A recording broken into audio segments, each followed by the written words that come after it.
በድንገተኛው ሞቷ የበርካቶችን ልብ የሰበረውና በሐዘን አንገት ያስደፋው የአርቲስት ሰላማዊት ደስታ ሥርዓተ ቀብር በዛሬው ዕለት ተፈጽሟል። ያልተነገረው የህይወት ገጿ የጥበብ መንገዷና እንዲሁም ደግሞ የአስክሬን ሽኝትና እንዲሁም ሥርዓተ ቀብሯ በተፈጸመበት ወቅት ስለርሷ የተሰጡ ምስክርነቶችና የሙያ አጋሮቿ ያነሱት ጉዳይ በዛሬ መረጃ ሰዓታችን ይቃኛል። እስከ ፍጻሜው አብራችሁን ቆዩ።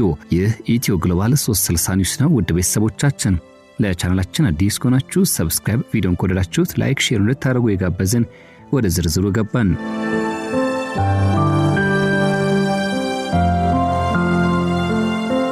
የመድረክ ፈርጦና ለዘመናት ቆይታለች። ከ3 አስርት ዓመታት በተሻገረው ጊዜ ውስጥም በጥበብ መድረክ ላይ እንደነገሰችና እንደደመቀች ኖራ ዜና ረፍቷ በትናንትናው ዕለት ሲሰማ የበርካቶችን ልብ ሰብራ ነበር። አርቲስት ሰላማዊት ደስታ ሥርዓተ ቀብሯ በዛሬው ዕለት የተፈጸመ ሲሆን ይህች የጥበብ ሰው የትላንት ታሪኳ እንዲሁም የጥበብ ጉዟና የህይወት ገጿ ምን ይነግረናል? በጥቂቱ እናንሳ።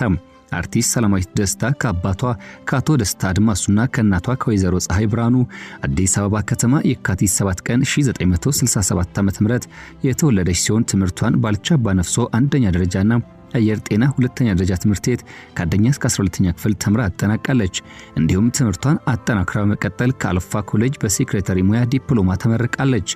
አርቲስት ሰላማዊት ደስታ በኢትዮጵያ ኪነጥበብ ታሪክ ውስጥም ከ1987 ጀምሮ ብቅ ያለች ድንቅ ተዋናይት ስትሆን ከ1987 እስከ 1989 በነበሩት 2 ዓመታት በቲያትር እድገት ክበብ ወይም ደግሞ በፋዘር ቤት ቆይታለች። የቲያትር ስልጠና ወስዳ ጥበቡን ዓለም በይፋ የተቀላቀለች ሲሆን ከዚያ በኋላ ከወጋገን ኮሌጅ በቲያትር ዲፕሎማ እንዲሁም ከአዲስ አበባ ዩኒቨርሲቲ የቲያትር ጥበባት ትምህርት ቤት በማታው መርሃ ግብር በቲያትር ጥበብ ሙያ በ2013 ዓ.ም በመጀመሪያ ዲግሪ መመረቅ ችላ በኢትዮጵያ ኪነጥበብ ገጽ ላይ የበኩሏን አሻራ ማኖርና ማስቀመጥ የቻለች አርቲስት ነበረች። አርቲስት ሰላማዊት ደስታ በርካታ የቲያትር፣ የቴሌቪዥን ድራማ እንዲሁም ፊልሞች ላይ በመተወን ድንቅ ብቃቷን ያስመሰከረች የጥበብ ባለሙያ ነበረች ይላሉ ስለርሷ የሚያውቁ የጥበብ ጉዟን የሚመሰክሩላት። ከ1987 አንስቶ ህይወቷ እስካለፈበት ግንቦት 21 ቀን 2018 ዓ.ም ድረስ በተለያዩ ቲያትር ቤቶች በርካታ የጥበብ ስራዎችን ሰርታለች።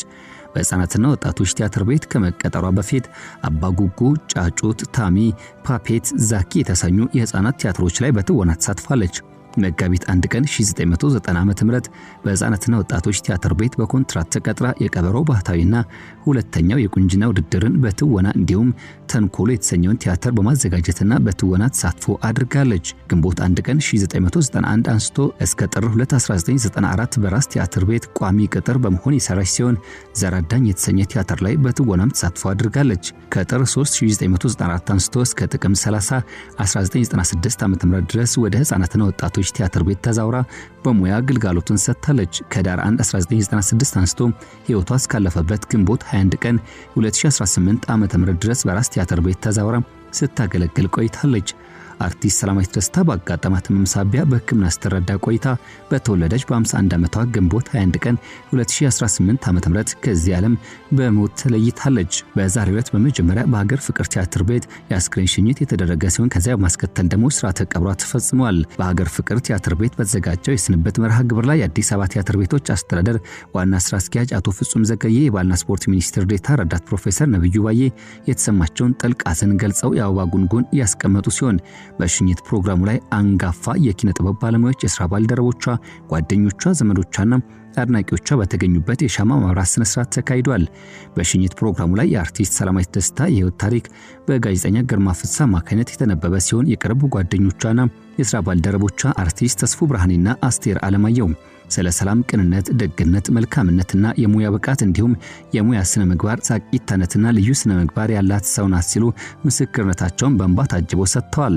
አንጋፋው አርቲስት ደበሽ ተመስገን ይህን የተወዳጁ አርቲስት ሰላማዊት ደስታን የሽኝት ፕሮግራም የመራ ሲሆን ሰላምን አላከበርናትምና በማልቀስ ሳይሆን በጀግንነት እያጨበጨብን በክብር እንሰናበታታለን በማለት የክብር ስንብቱ እንዲደረግላት አድርጓል። ከዚህ ማስከተል በሀገር ፍቅር ቲያትር ቤት የሽኝት መርሃ ግብሩ ተጠናቆ የመጨረሻው የስንብት ፕሮግራም በቤተሰቦቿ መኖሪያ ቤት ከተካሄደ በኋላ በማህደረ ስብሐት ቅድስት ልደታ ለማርያምና ደብረ መድኃኒት መድኃኔዓለም ቤተክርስቲያን የተፈጸመ ሲሆን በዚህ የስንብት ስነ ስርዓት ላይ አቡነ ቀውስጦስ ሊቀ መዘምራን ዲያቆን ቴዎድሮስ ዮሴፍ፣ የባህልና ስፖርት ሚኒስትር ዴኤታ ረዳት ፕሮፌሰር ነብዩ ባዬ፣ የአዲስ አበባ ቲያትር ቤቶች አስተዳደር ዋና ስራ አስፈጻሚ አቶ ፍጹም ዘገየ፣ የአዲስ አበባ ባህልና ኪነ ጥበብ ቢሮ ምክትል ኃላፊ ወይዘሮ ሉባባ ጀማል፣ ቤተሰቦቿ፣ ዘመዶቿ፣ ጓደኞቿና እንዲሁም የሙያ አጋሮቿ በተገኙበት በማህደረ ስብሐት ቅድስት ለታለማርያምና ደብረ መድኃኒት መድኃኔዓለም ቤተክርስቲያን ግንቦት 22 ቀን 2018 ዓ.ም ተፈጽሟል። ይህች ሳትጠገብ የታጣች ብዙ ያልተባለላትና ያልተነገረላት ከያኒ ህልፈቷ ዛሬ የሚያንገበግብና የሚቆጭ ስለመሆኑ ብዙዎች የተናገሩና እየመሰከሩላት ይገኛሉ።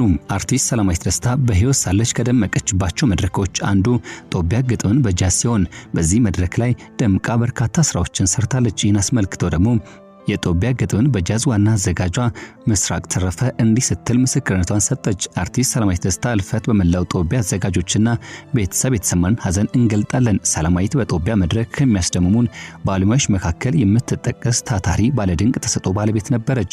ለቤተሰቦቿ፣ ለስራ አጋሮቿ፣ ለአድናቂዎቿ መጽናናትን እንመኛለን። የሰላም ነፍስ በሰላም ታርፍ ዘንድም ምኞታችን ነው ስትል ገልጻለች። ምስራቅ ተረፈም አንዳንዶች ሲሄዱ ቦታ ሳይሆን የማይሞላ ክፍተት ይተዋሉ። ሰላማዊት ደስታ በኢትዮጵያ ኪነጥበብና በወዳጅ ልብ ውስጥ ያንን ክፍተት ትታ አልፋለች። ፈጣሪ ነፍሷን በሰላም ያሳርፍ። ለቤተሰቦቿ፣ ለወዳጆቿና ለመላው አድናቂዎቿ መጽናናትን እንመኛለን ሲሉ እንዲሁ አንድ የማህበራዊ ሚዲያ ተጠቃሚ ሀዘንና ስሜታቸውን አጋርተዋል።